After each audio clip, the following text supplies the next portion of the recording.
चलिए दोस्तों स्टार्ट करते हैं केमिस्ट्री क्लास 12 यूपी बोर्ड की मोस्ट इंपोर्टेंट स्पेशल सीरीज, जिसमें मैं आपको बताऊंगा वे मोस्ट इंपोर्टेंट क्वेश्चन जो यूपी बोर्ड में हर साल रिपीट किए जाते हैं या 1 साल या 2 साल छोड़कर लगातार रिपीट किए जा रहे हैं, जिससे आपका टाइम बच सके और आप बहुत कम टाइम में पढ़कर यूपी बोर्ड 2025 में धमाल मचा सके। दोस्तों अगर आपको यही नहीं पता होगा कि यूपी बोर्ड में वे कौन कौन से क्वेश्चन है जो यूपी बोर्ड में हर साल रिपीट किए जाते हैं या 1 साल या 2 साल छोड़कर लगातार रिपीट किए जा रहे हैं, अगर आपने अनसोल्ड पेपर ही नहीं पढ़ा और अनसोल्ड पेपर अगर ले भी लिया तो उसमें फॉलो नहीं किया तो उसका कोई फायदा नहीं है। तो दोस्तों अगर आपको सबसे पहले ये पता होना चाहिए कि यूपी बोर्ड का पैटर्न क्या होता है, वो पेपर कहाँ से बनाता है।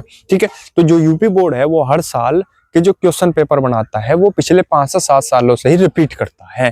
तो इस चीज का बिल्कुल ध्यान रखेंगे। 95% पेपर पीछे से ही आता है, जो पिछले कुछ सालों में आया हुआ है उनसे ही रिपीट होता है। तो इस चीज का ध्यान रखते हुए मैं आपके लिए एक स्पेशल सीरीज लेके आया हूं, जिसमें मैं आपको बताऊंगा मैं मोस्ट इंपोर्टेंट क्वेश्चन और यूपी बोर्ड के पेपर को हैक करना सिखाऊंगा कि कैसे आपको पहले ही पता होगा कि यूपी बोर्ड में कौन कौन से क्वेश्चन आपके आएंगे। तो चलिए दोस्तों स्टार्ट करते हैं इस वीडियो को। और इसका अगर आपने इस सीरीज का एक पार्ट नहीं देखा है, फर्स्ट पार्ट मैंने अपलोड कर दिया है, आप उसे जाकर जल्दी से जल्दी देख सकते हैं और सीरीज से देखते आइए और नोट्स बनाते चलिए और याद करते चलिए, आपके नंबर बहुत अच्छे आएंगे यूपी बोर्ड में। तो चलिए दोस्तों स्टार्ट करते हैं इस पार्ट को। क्या है आपके पास इस पार्ट का पहला टॉपिक, राउट का नियम। राउट का नियम क्या है? 2018, 2022, 2023 और 2024 में यूपी बोर्ड में आया हुआ क्वेश्चन है। एक चीज और बता दूं मैं, अगर आपके पास यूपी बोर्ड 2024 का पेपर है और आपके पेपर में या 23 का पेपर है और आपके पेपर में ये क्वेश्चन नहीं है, तो आप ये मत समझना कि यूपी बोर्ड 2024 या 23 में आया हुआ क्वेश्चन नहीं है, क्योंकि जो यूपी बोर्ड है वो हर साल 7 सेट बनाता है और सातों के सातों सेट आपके पास उपलब्ध नहीं होंगे। तो आप इसे एक सेट को देख के जो आपके पास है तो उससे ये जज नहीं कर सकते या ये अंदाजा नहीं लगा सकते कि ये यूपी बोर्ड में आया हुआ है या नहीं है, क्योंकि मेरे पास अनसोल्ड पेपर है। और अगर आपको भी कंफर्म करना कि ये यूपी बोर्ड 2024 में आया या नहीं, तो अनसोल्ड पेपर में आपको सातों के सातों सेट देखने पड़ेंगे 2024 के। ठीक है, तब आपको पता लगेगा कि यूपी बोर्ड 2024 में या 2023 में आया हुआ क्वेश्चन है। ठीक है, तो करते हैं इसका क्या लिखेंगे। मोस्ट इंपोर्टेंट क्वेश्चन है, ठीक है, लगभग हर साल रिपीट किया जा रहा है। ठीक है, तो क्या है? वाष्प दाब में अपेक्षिक अवनमन विलयन में उपस्थित, जो मोल प्रभाज की डेफिनेशन पिछले पार्ट में समझाई थी उसी से रिलेटेड है, उसी से सेम यही है। ठीक है, और कुछ नहीं है इसमें एक्स्ट्रा भी। ठीक है, तो वाष्प दाब में अपेक्षिक अवनमन विलयन में उपस्थित विलेय पदार्थ के अणुओं की संख्या। विलेय पदार्थ के अणुओं की संख्या, उसमें क्या था? विलेय या विलायक के। ठीक है, सेम सही है। उसमें क्या था? मोलन्स की जब डेफिनेशन कराई थी, ठीक है, उसमें अब किसी भी अवयव के था विलेय या विलायक के। इसमें क्या है? विलेय, विलयन में उपस्थित विलेय पदार्थ के अणुओं की संख्या तथा विलयन में उपस्थित संपूर्ण अणुओं या मोलों की संख्या के अनुपात के बराबर होता है। ये मोल प्रभाज, सॉरी, राउट का नियम, वही डेफिनेशन है लगभग मोल प्रभाज जैसी। अंतर क्या है? सिर्फ विलेय, इसमें विलेय पदार्थ है, उसमें क्या है? विलेय हो या विलायक हो। ठीक है, ये सेम है डेफिनेशन के बराबर होता है।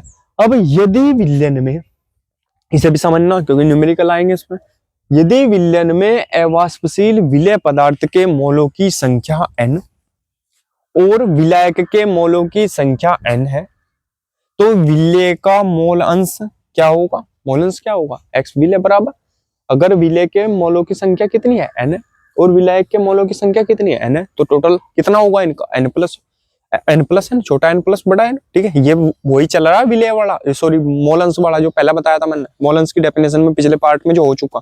ठीक है, अगर मोलन्स की डेफिनेशन नहीं पता, जो मैंने समझाया वो नहीं पता, तो ये थोड़ा मुश्किल है समझना उसके लिए। तो इसलिए पहला पार्ट देख लो जो मोलन्स का है, जो जिसमें मैंने मोलन्स कराया, इससे पहला पार्ट है, उसमें आपको सब मिल जाएगा और डिटेल से मैंने समझाया एक एक चीज को। ठीक है, कि कैसे आप निकाल लेंगे। अभी उसमें क्या था उसे छोड़ो, चलो अभी इसके नए सिरे से देखते हैं। यदि विलयन में अवाष्पशील विलेय पदार्थ के मोलों की संख्या n है, ठीक है, और विलायक के मोलों की संख्या कितनी है? n है, तो इन दोनों का योग कितना होगा? क्योंकि विलयन किससे बनता है? विलेय प्लस विलायक से।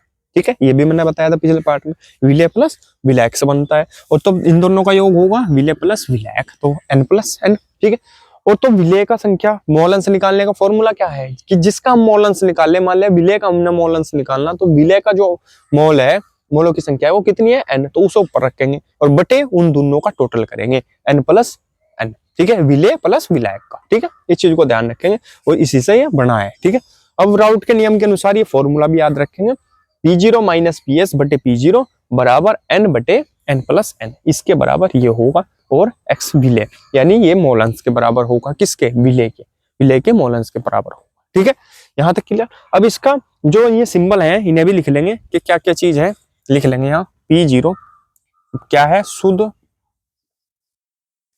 विलायक का वाष्प दाब है, शुद्ध विलायक का वाष्प दाब है। ठीक है, और जो आपका ये है PS, ये PS है, ये क्या है? PS बराबर क्या है? अवाष्पशील पदार्थ, अवाष्पशील पदार्थ मिलाने पर प्राप्त विलयन का वाष्प दाब, मिलाने पर प्राप्त विलयन का वाष्प दाब। ठीक, क्लियर? P0 हो गया, PS हो गया, क्लियर है यहां तक? चलो अब क्या करते हैं, इसकी सीमाएं लिखेंगे हम। यहां तक स्क्रीनशॉट ले लो, उसका सीमाएं भी इसकी पूछी जाती है। ठीक है, स्क्रीनशॉट ले लेंगे, आगे बढ़ेंगे फिर। चलिए दोस्तों देखते हैं इसकी राउट के नियम की सीमाएं। ये भी पूछ लेता है कि राउट का नियम क्या है, इसकी सीमाएं बताइए। ठीक है, क्या है राउट का नियम? इसकी सीमाएं क्या है? नंबर 1 क्या है? यह नियम केवल अवाष्पशील पदार्थों के विलयनों पर लागू होता है, अवाष्पशील पदार्थों के विलयनों पर ये लागू होता है, पहली तो ये होगी। दूसरी क्या है? विद्युत अपघट्यों के विलयनों पर राउट का नियम लागू नहीं होता। ठीक है, सिंपल सी, विद्युत अपघट्यों के विलयनों पर राउट का नियम लागू नहीं होता। ये दो सीमाएं हैं इसकी, ये याद रखेंगे, बस इतनी काफी है। अगला टॉपिक पे चलेंगे, स्क्रीनशॉट ले लेंगे इसका। चलिए दोस्तों देखते हैं अगला टॉपिक क्या है हमारे पास। क्वथनांक का उन्नयन कौन से सन में आया? 2022 और 2023 में पूछा गया यूपी बोर्ड के। देखेंगे क्या है। किसी अवाष्पशील विलय को, किसी अवाष्पशील विलय को विलायक में घोलने से, विलायक में घोलने से क्या होगा?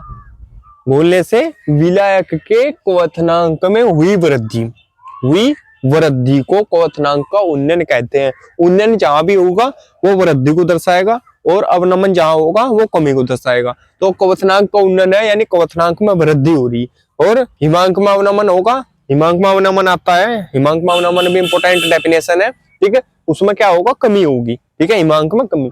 तो क्या है ये? क्वथनांक का उन्नयन, तो इसलिए क्वथनांक में वृद्धि है। ठीक है, तो किसी अवाष्पशील विलय को विलायक में घोलने से विलायक के क्वथनांक में हुई वृद्धि को क्या कहते हैं? क्वथनांक का उन्नयन कहते हैं। इसे डेल टीबी से व्यक्त करते हैं या प्रदर्शित करते हैं। ठीक है, डेल टीबी का जो फॉर्मूला है वो याद रखेंगे। डेल टीबी बराबर 1000 गुणा केबी गुणा छोटा डब्लू बटे एम गुणा बड़ा डब्लू। ठीक है, केबी क्या है? मोलल उन्नयन स्थिरांक, और छोटा डब्लू क्या है?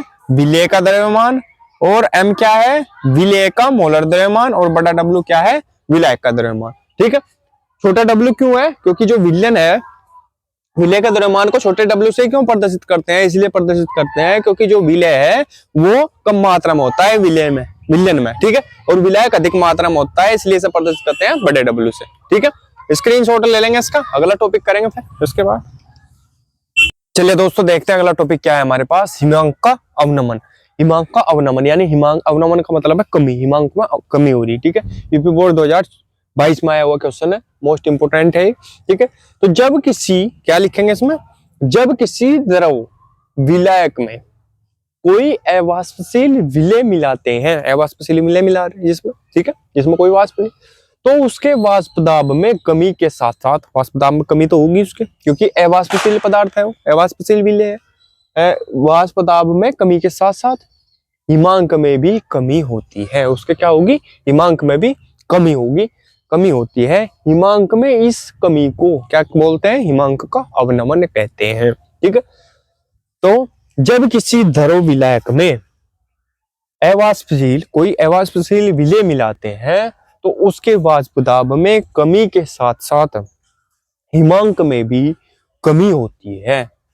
ठीक है, हिमांक में भी कमी होती है। हिमांक में इस कमी को हिमांक का अवनमन कहते हैं। ठीक, तो del T F formula note करेंगे, डेल टी एफ बराबर होता है 1000 गुना के एफ गुना छोटा डब्ल्यू बटे एम गुना बड़ा डब्ल्यू। ठीक है, जहाँ डब्ल्यू छोटा डब्ल्यू क्या है, विलयन में विलय का द्रव्यमान, यानी विलय का द्रव्यमान है, क्योंकि छोटा डब्ल्यू है तो विलय का द्रव्यमान है, बड़ा डब्ल्यू है तो विलायक का द्रव्यमान है, सीधी सी बात है। ठीक है, बड़ा डब्ल्यू है विलायक का द्रव्यमान, एम है तो विलय का मोलर द्रव्यमान है। ठीक है, के एफ है मोलर अवनमन स्थिरांक बोलते हैं, इसे मोलर अवनमन स्थिरांक। ठीक है, स्क्रीनशॉट ले लेंगे इसका। आज का पार्ट यहीं खत्म करते हैं दोस्तों। अगर आपको हमारे नोट्स चाहिए या आपको कोई भी प्रॉब्लम है और पूछनी है तो आपको मैं एक नंबर दे रहा, आप उस नंबर पर संपर्क करके पूछ सकते हैं और नोट्स की मांग कर सकते हैं और ग्रुप में ऐड हो सकते हैं, जिसमें आपको सभी प्रॉब्लम्स का सॉल्यूशन दिया जाएगा जो भी आपकी होगी। ठीक है, नंबर नोट करेंगे 9458207310। ठीक है, स्क्रीनशॉट ले लेंगे इसका। दोस्तों अगर वीडियो अच्छी लगी हो तो प्लीज वीडियो को लाइक कीजिए, कमेंट कीजिए और हमारे चैनल को सब्सक्राइब कीजिए और घंटी का बटन भी दबा लीजिए, जिससे आपको हमारी वीडियो की नोटिफिकेशन सबसे पहले मिल सके। मिलते हैं अगली वीडियो में, तब तक के लिए बने रहिए हमारे चैनल पर। धन्यवाद।